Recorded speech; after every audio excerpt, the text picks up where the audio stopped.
Hey everybody, it's Jason from the Texas Gun Vault, and I guess I'm going to have to come to you today with a rebuttal video, or maybe kind of a part 2 video, in regards to the video that I released last week about this particular SBR, which used to be a braced pistol, and I talked about how I amnesty registered it, and I wanted to give people good information, factual information, instead of hyperbole and possibly speculation that the world is coming to an end. And I knew when I made that video I was going to get a lot of hate, because there's a lot of members of the gun community that are part of, let's just say, a cult. It's just like what happened with COVID. A lot of us went around saying, hey, that whole 6-foot distance thing, it's not doing anything. Wearing 3 masks, it's not doing anything. But all those people that had it in their mind, oh my gosh, it's the worst thing that's ever happened, we're all going to die.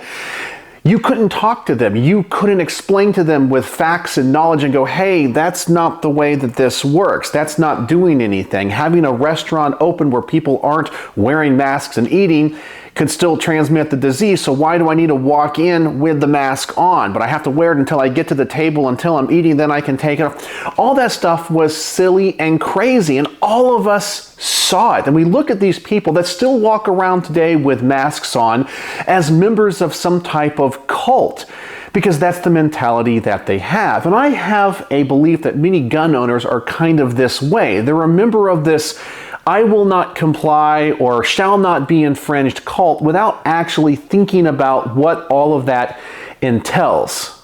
And so today's video, I'm going to talk about, I guess, the most common comments that I received on that video. No, not the ones where they called me a name, because I just banned those people. You just can't call people names, whether you call me or another commenter a name. I'm not putting up with that. But if you had a respectful question or a respectful thing to say and you disagree with me, it's perfectly fine, and I did my best to respond to all of the people over there, and we had some great conversations. So even if you disagree with me and you commented on that video, I really appreciate it, especially if we had a great dialogue and you were respectful of me and I tried to be respectful of you. But today's video, as I mentioned, is about addressing some of the comments and the main comments that I would get, because one of the main comments that I got on that video is, I will not comply. And apparently a lot of people in that other video missed the whole point of why I made that video. I simply said, I support you doing whatever it is you want to do. I take the assumption that you are a grown man and a grown woman and can make the best decisions based on your situation. You know what is best for you. I am not telling you what to do or what not to do. If you don't want to comply, that's perfectly fine. If you do, that's fine. If you want to do something in between, that's fine. What you decide doesn't affect me at all. I'm a libertarian. You do you, I do me. But I just wanted to give that information out there. But a lot of people thought I was telling them to comply. And I did not say that. I stated outright, I don't care what you do, but here's the information that I have. But based off of those comments, I wanted to bring something to most people's attentions. Here we have the pistol brace that was originally attached to what was that braced pistol. We all know what these are. This is an SB Tactical A3 brace, nothing special. I took it off and I said, you might want to keep it just in case the rule is overturned or whatever. But I want to point out to people that said they're not going to comply. Well, if you owned a braced pistol, or you bought one of these braces, you are already complying. After all, if it is an infringement, why didn't you just throw on a stock, make an illegal SBR and carry it around?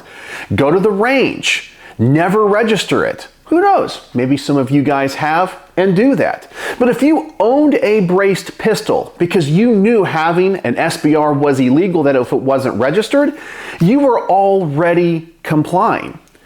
And those people that were really upset with me, saying that I am complicit in this action, well, do you go to your local gun store and when they ask you to fill out a 4473, do you stand up proud and say, I will not comply? Or do you get mad at the gun store because they're following the law, because they're a licensed FFL and they have to follow certain regulations? Do you get upset with them? What if that local gun store that you like to visit offers NFA items for sale. Let's just say that they have silencers and they help people navigate the NFA process to buy these. Do you go in there and yell and scream and say, "Shall not be infringed, I will not comply"? You probably don't, because you're like, okay, they're trying to help people, but those people are complying. Now, do you pay your taxes? Most likely, you do. You comply with tax law. Do you like paying taxes? If I'm a betting man, I'm going to say that you probably don't. So when you pay your taxes, does that mean I can come to you and say, "Ha, you must love taxes. I bet you want to pay more in taxes"? No. The two are different because we live in a civil society and we follow the laws and we have a way of changing the laws. We have elections and elections have consequences. We have a judicial system that looks over these laws and decides if they're constitutional or not. We don't have armed revolution. We live in a civil society. So like I said, although you probably follow the speed limit and pay your taxes, it doesn't mean that you like those laws or think that they're just or that they're fair. It's the same thing here. There's a lot of people that, for those that are saying they won't comply and are really upset with me, that don't take into consideration that not everybody's in the same situation. Maybe they are. Maybe you have somebody that bought one of these braced pistols and simply doesn't really care, and they don't want to go to jail, and they don't want to go to court and have to pay tens of thousands of dollars in legal fees and potentially spend 10 years in jail for something silly and stupid. So they might go, "I don't like this rule at all, and I'm going to donate to the gun owners of America who are fighting this in court. But I better amnesty register this because I want to be able to feed my family. I want to be able to put a roof over my head. I don't want to be in jail or prison.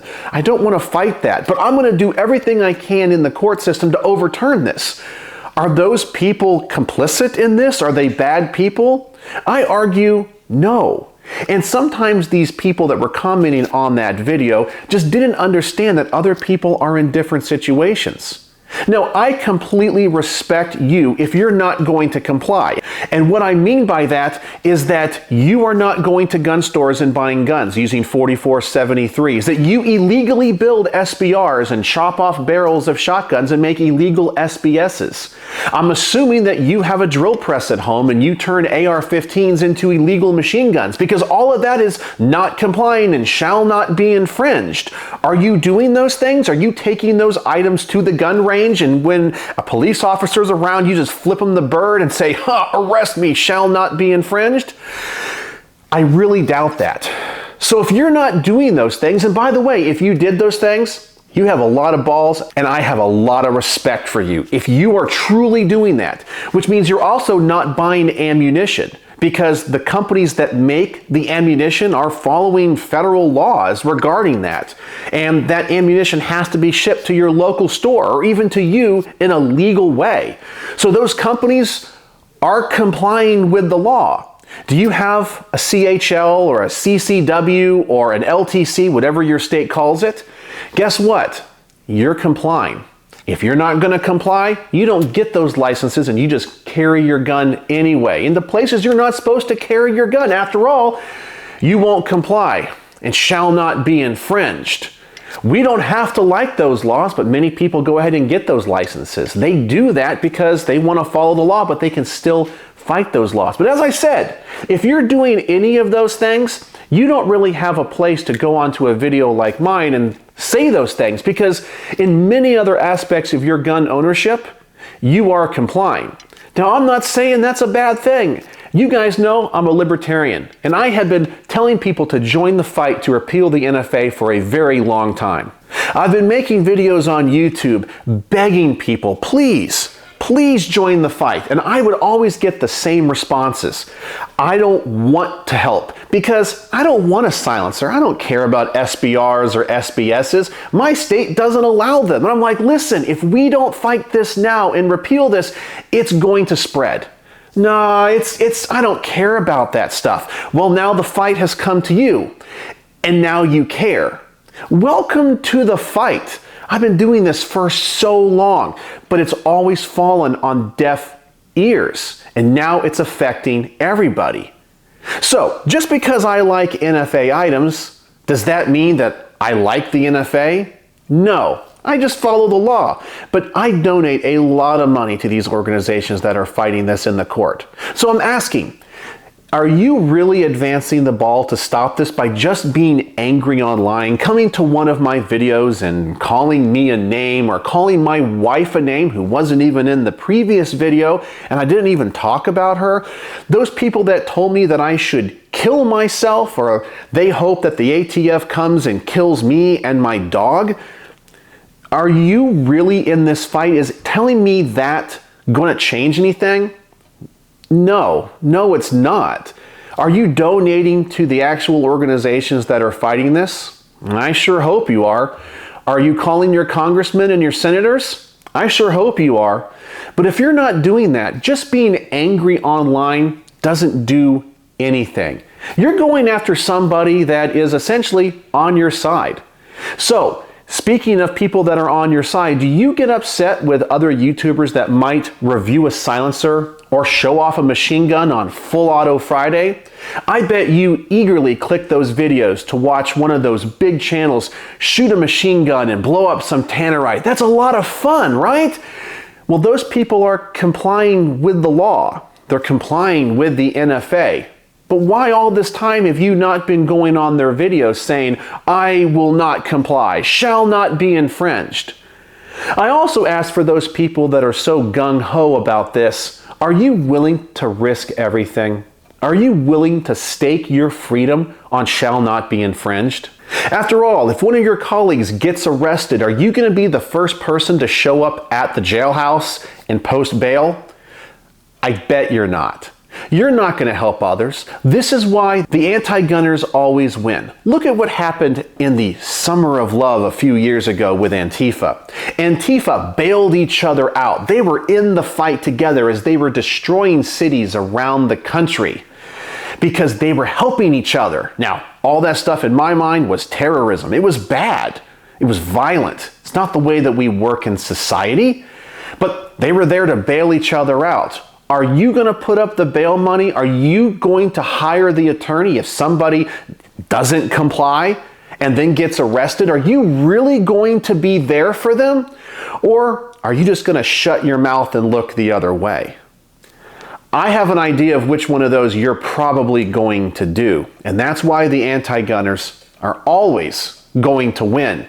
Because the pro-gun side, they talk big and they can call people names and they can sit behind their keyboards and be pretty mean to other people, even pro-gun people. But they're not actually going to take the real steps to fight this. They're not even going to donate $1 to a pro-gun organization. They wouldn't bail out a fellow gun owner that gets arrested for this, that they said, hey, you shouldn't comply, and then they get in trouble and you're like, oh, I'm out of here.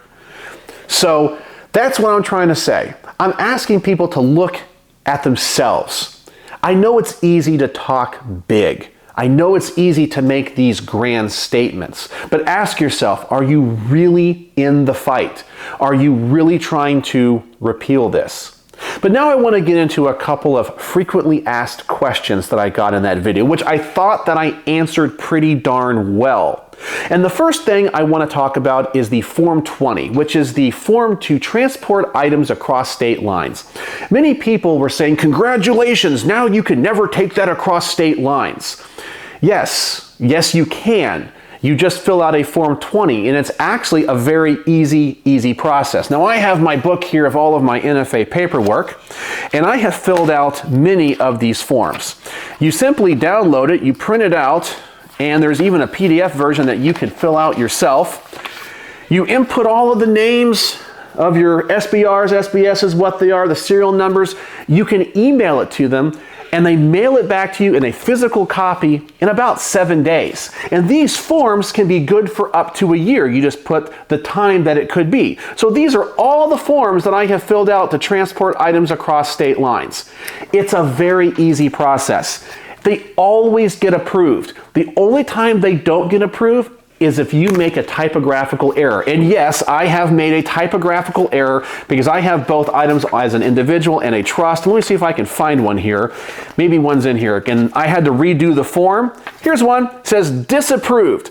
And it says, you know, what it was wrong. And then you go in here, and I forgot to put on mode of transportation in this case. I refilled out the form and they approved it immediately. And that's all that it was. And then I can take that item across state lines with no problems. But then every time I have ever transported an item across state lines, I've never been asked by a law enforcement officer to talk about or show any paperwork at all.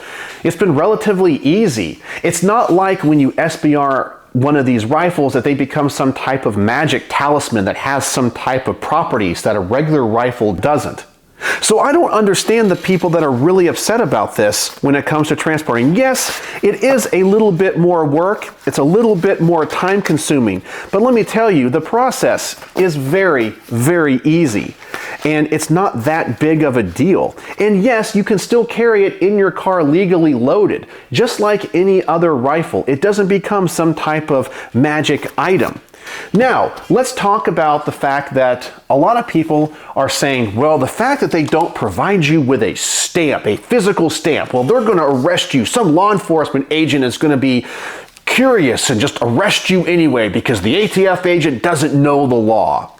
Well, these forms are very, very specific, and I want to talk about a story about an MP5 clone that I once had and what it has turned into. A long time ago, I SBR'd a Special Weapons 5, which really is a very low quality MP5 clone, and this was probably 10 years ago, before we had all the higher quality clones that we have today. And so I filled out the Form 1, and here it is. You can see a really old picture of me here on the back, and I got a stamp back in the mail, and this is back before we had the e-form system, so I got a physical stamp, and this was the Form 1 to create that SBR. I had to have that SBR worked on because I'm telling you that Special Weapons receiver was a piece of junk. And so I sent it off to a place called Investment Grade Firearms, which is no longer in business, and the owner of that, well, he got into a lot of trouble because he was keeping people's items. But luckily, I got my gun back. But when I sent that to him, I transferred it to him on a Form 5, which is the application for a tax-exempt transfer and registration of a firearm. And when he sent it back to me, he had to fill out a Form 5. And these get approved in under 30 days. They're very easy. There's no tax that is applied to this. So when he sent the gun back to me, he sent me a copy of the Form 5. So now the gun is no longer transferred to me or owned by me on a Form 1. It is now transferred to me on a Form 5. And you'll notice there's no stamp here because the form is approved, and at the top of the form it clearly says application for a tax-exempt transfer and registration of a firearm. And you go over here to the box 1, it talks about what type of transfer it is. Did somebody die? And it's on a will or a trust. In this case they put other because repairs were complete because I sent it to him for repair, and that's it. So now this is the paperwork for that SBR. It does not have a stamp, but it shows that it has been registered and transferred to me legally. But later down the road, I got tired of having to deal with this SBR. It just did not work very well at all. I had so many problems with it. And I said, you know what? I'm just going to trash this receiver, and I'm going to have another company build me a good receiver. And so I went down to TMP Outfitters, or TPM Outfitters, which one is it? Yeah, TPM Outfitters in Dallas. And I had them cut up that SBR receiver, the old SBR receiver, but I had them take all the quality HK parts that I had put on that and build another gun around it. And this is what they created. This is an awesome MP5 clone. I absolutely love this thing. Man, do I have a lot of time and money invested in this thing. And so when I had them destroy that other receiver, I sent the ATF another email in writing, which is this document right here, and I always save everything that I send in or have to deal with. And I said, to whom it may concern, as per ATF regulation, I'm writing to inform you that an SBR that was registered by me, ATF Form 1 attached and Form 5, is no longer an operational firearm and asking to be removed from the registry. The receiver of my SW5, and I put the serial number down, made by Special Weapons, was plasma cut and rendered inoperable by ATF regulations by TPM Outfitters headquarters in Dallas, Texas. I've attached all forms that deal with this firearm. Please let me know if you need anything further from me and if I could get documentation affirming my request was submitted and successful. Thank you for your time. And I put my name and contact information. I received this in the mail about 14 days later. And it is the form, which essentially is a copy of what I had emailed them. And down here at the bottom, it says, requested adjustments made to the National Firearms Registration and Transferred Record, the Chief of the NFA Division, signed by him, and the date. And so that item is no longer registered to me and has been removed from the NFA. And so if you ever want to remove a firearm from the purviews of the NFA, you can do it. You just tell them, well, it was destroyed. I turned it back into a non-NFA configuration. Can you please take that firearm off the registry? And they do it. That's law. So for those people that say, oh my gosh, they now have a record forever. No, they don't. They'll just remove it from the NFA at your request, and that is it, and they know you no longer have it. It's not that big of a deal. Now, I also want to address a lot of people that were laughing at me. And they said, ha ha ha, I can't wait for them to come confiscate that pistol or that SBR. You're going to be out so much money. When I built this thing, I don't know, about 6 years ago, I think I spent a total of maybe $600 on this. It's really a cheap gun. And when I made my first video about this, and you can go through my old videos and find it, I talk about the reason I wanted to amnesty register this is because it's a gun that I don't really care about. I mean, if they came and took it away, I don't really use it that often. It's not that good. I didn't build it out of quality parts. It's an Anderson manufacturing lower receiver. It's pretty darn cheap. I have nothing really nostalgic or invested in this thing. And people are like, no, they know what you have. And I guess personally, I kind of laugh. Like, this is the SBR that they're going to come and confiscate? This is it? The one that was the straw that broke the camel's back? Why would they want to come after a little $500 or $600 gun when I have about a $9,000 gun in my Mark 18 clone rifle build? Everything on this is clone correct, including the NT4 silencer from Knight's Armament. Everything on this is about as close as you can get, minus the full auto function of a real Mark 18. I have so much money invested in this. And this is a two-stamp gun. It's an SBR, 10.3-inch barrel chambered in 5.56 with the suppressor. This illuminator alone is about $1,500. Don't you think this is the gun that they would come after? Why would they care about that stupid little 9mm? But also, the NFA has been around for almost 90 years now. And so all these people saying that once it gets on the registry, they're going to come and confiscate it. Now, I know that we have a lot of historical examples in the past where countries have done that and governments have done that. But let's get rid of the hyperbole here for a second. In 90 years, have they ever done that? And we have people on there that have machine guns. I mean, considered to be the most dangerous weapons out there. They've never come to do that, despite all the people with the hyperbolic content saying they're coming for your guns. They haven't. Now, I'm not saying you got to do this. I'm not saying go buy a machine gun and register it. I'm not saying to do any of that. All I'm asking for is proof. Before you tell people and say the sky is falling, shouldn't you actually have proof? After all, I have things like a grenade launcher. Don't you think if they cared about that little 9mm SBR braced pistol that I turned into an SBR, wouldn't they care about something like this a little bit more? No, they don't. It's just an NFA item. All they care about is getting their tax money and that the I's are dotted and the T's are crossed. That's it. That's all it is. And then I also have items like this. The stock on this MP5 clone alone is worth about $1,500. It's an original HK stock. It's the older style that you can't get anymore, and they haven't made in a very, very long time. So I have way more money invested in this, and I have items that are 10 years old. I know people that are NFA collectors that have been in the NFA collecting role for 40 years, and they have many more NFA items than I do. The ATF has never come to their door to confiscate their items. They've never come to inspect paperwork. Okay, maybe one day they will. But why all the hyperbolic comments now? Why all the concerns now? I'm just asking. Because if there was some type of historical reference to this, I'd be like, yeah, you're absolutely right. But I just find it funny that people don't think before they speak. Now, I'm not being mean to anybody, and I tried to have respectful dialogue with everybody in that other video. So all the people that were laughing about this and saying, they're gonna come take it, haha, you should have bought a real SBR instead of buying that little pistol. I spent like $600, maybe $500 5 years ago, and it was really made of just parts I had lying around in my parts bin. I think the only thing I really had to buy maybe was the lower receiver that I paid $25 for, because I had them all as like spare parts for other SBRs. So I was like, you know, I'm gonna try to build one of these little pistols and see what it's all about. And that's all it was. Yeah, made of cheap old parts. This handguard, man, it is cheap. I think I bought it from Cheaper Than Dirt back before I started to boycott them because they were so anti-gun and price gouged. Yeah, it was like a $25 handguard with a $25 lower receiver. Man, I made this gun on the cheap, so I don't care about it. But they're not gonna come and confiscate it.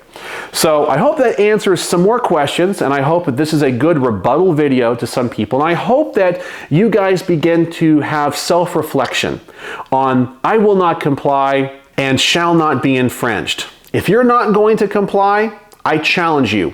Never buy a gun from a federally licensed dealer again. Don't buy ammunition from any stores or any online retailers. I'm telling you, take your brace pistols, put stocks on them so you're not complying. Go out in public. Why don't you go get that bump stock that we all know is in the back of your safe or maybe up in your attic? Put that back on your rifle and go to the shooting range and go ahead and use it. And do it in front of law enforcement officers when they're there. If you're not going to comply, show me how brave you are. And then when you go to court and you're under indictment and you have to look at the prosecutor and they lay out their case against you and why you broke the law, I want you to stand up defending yourself without an attorney. And I just want you to look at the judge and the jury and say, ladies and gentlemen of the jury, Your Honor, shall not be infringed. I rest my case, and sit back down. You're going to get convicted of that.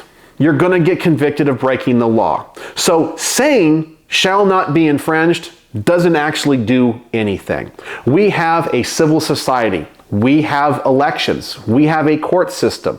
You don't have to like every law that they pass or every rule that they pass. And yes, the ATF can't make rules, but the courts and law enforcement are going to enforce them like they are laws.